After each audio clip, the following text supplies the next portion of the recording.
Hello and welcome for our video today. Today we are going to discuss the effects of pressure on the rate of reaction.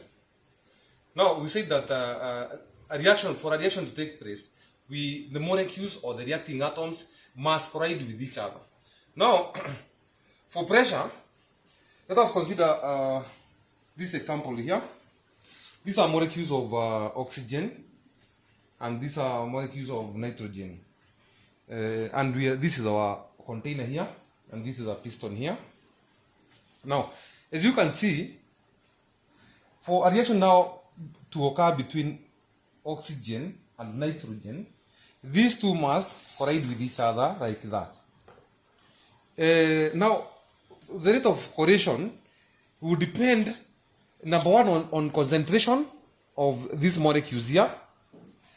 Also depends on temperature. We saw that in the previous video, because the temperature will increase the kinetic energy for these molecules so that they collide.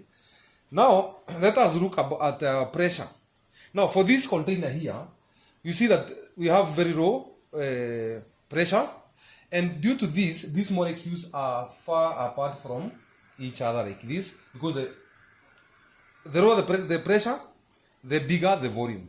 Now, the chances of these molecules colliding with each other now becomes very limited due to the space that is in between them. Now, if you reduce the pressure, we increase the pressure by reducing the volume. Now we are reducing the volume, so we are pushing these molecules closer and closer to each other like this. You see, as we reduce this volume, now the pressure becomes, they impact a greater pressure on the walls of the container, and the molecules now are closer to each other, like as you can see.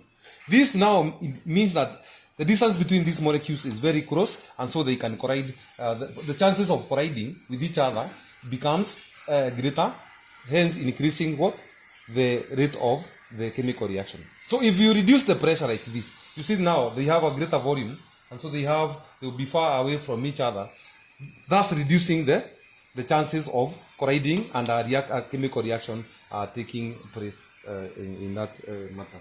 Thank you very much for watching this video. I hope now you have understood that the higher the pressure, the smaller the volume, and the greater the chance of reacting molecules or atoms colliding, so that increases the rate of chemical reaction and vice versa. Remember to subscribe, and we meet in the next video.